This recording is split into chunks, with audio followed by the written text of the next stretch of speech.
Welcome to Self-Powered Healing. I'm Barbara McNeely, your host and the creator of Self-Powered Healing, where we are talking about how you can unleash your innate healing ability. By the way, for this month, November, I've accepted the challenge to publish 30 podcast episodes in 30 days. It's called National Podcast Post Month, or NAPOD POMO for short.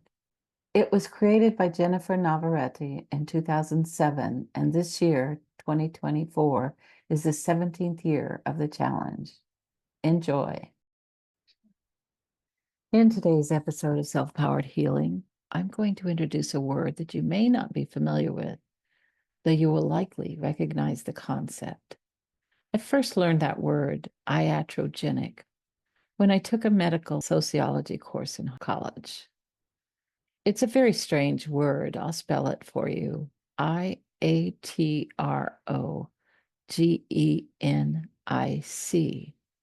It comes from the Greek and a combination of two words, iatro, which means physician or healer, and genic, which means produced by. And it first came into use in the year 1920. According to Wikipedia, iatrogenic illnesses are induced unintentionally in a patient by a physician through either a treatment, therapy, words, or actions, resulting in an infection or other complication. Here's a couple of examples. Any procedure from blood draws to injections to surgery that might result in an infection due to contamination during the procedure, or the harmful effects caused by prescription medications. They're usually called side effects, but some of those issues seems like more than a side effect. Like when you hear the possible side effects from a prescription drug, and they include things like cardiac arrest and death. Another example is an incorrect diagnosis that results in improper treatment for the patient. Here are some examples of unintended consequences of surgical removal of organs. Tonsils are an important part of the immune system. Without them, you're likely to be sick more often. The gallbladder is important and necessary for proper fat digestion, though when you talk to doctors, they will tell you, we'll take it out. You can live without it. But fats in a diet are essential. They provide energy and heat, raise your metabolism, slow down food absorption, and are carriers of the fat-soluble vitamins A, D, E, and K. Fats are also the building blocks for all of your hormones, and those control many bodily processes such as metabolism, growth and development, sexual function, reproduction, sleep-wake cycle, and mood, and especially homeostasis, meaning regulating blood pressure, blood sugar, fluids, electrolyte balance, and body temperature. And even the appendix has been found to have a function. I'm pretty sure that most all of us either know someone impacted by iatrogenesis or have been impacted ourselves. I have more than once. In one case for me, one surgery snowballed into a number of other injuries as well as illness. It started with a Morton's neuroma on my left foot. I thought I had checked out the doctor thoroughly, but wound up with severe pain following surgery. Though I could never prove it, I suspect that the actual surgery was performed by a doctor in training under my doctor's supervision. Because of the pain and its location near the ball of the foot, I was given a post-surgical shoe designed to keep pressure off the front of the foot. The height of the shoe was at least an inch higher than my normal shoes, which resulted in a series of injuries, primarily on the right side. They included injuries to my right foot, heel, knee, and eventually to my back, plus a bout of plantar fasciitis. And because of all the NSAIDs I took, I had some gallbladder issues that resulted in having it removed. The irony of the situation was that I had debated having that first surgery, but decided that I would go ahead and do it so that I could get back to jazzercise. But it never happened because of all the injuries. I never did get back to jazzercise.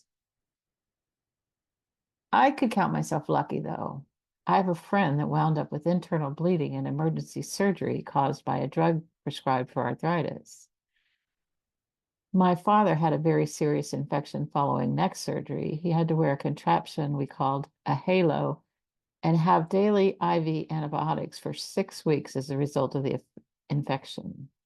A few years later, he developed a serious infection from surgery done to repair his broken hip. I'm pretty sure that the hip infection contributed to his passing. And just this morning, a friend was telling me about someone she knew that wound up in kidney failure.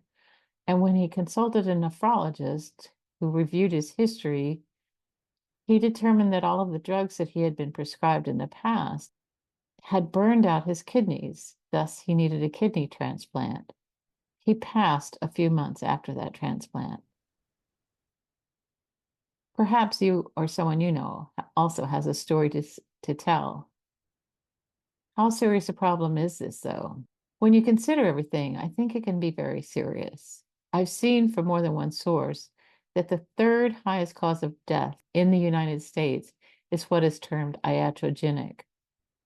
I would say that indicates a serious problem. Thanks for listening today. If you have any comments on this episode or on the whole NaPodPoMo concept in general, you can visit this page to leave comments.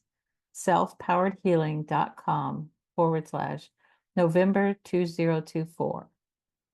You can also find a listing and link for all November's episodes on that same page, selfpoweredhealing.com/November 2024. By the way, Self-Powered Healing is still looking for interviews with people who want to share a story of healing. Do you have a healing story? I would love to hear about it and see if maybe you could share it on our show. So if you're interested in sharing, then visit selfpoweredhealing.com/share to schedule a chat. You aren't committing at this point. You're just having a chat with me to see what your story is about. It will be confidential unless or until you decide you want to share. And if you get there and there's not a convenient time for you, send me a message because we'll always find a time. And remember this always, you are a magnificent being with powerful innate healing abilities.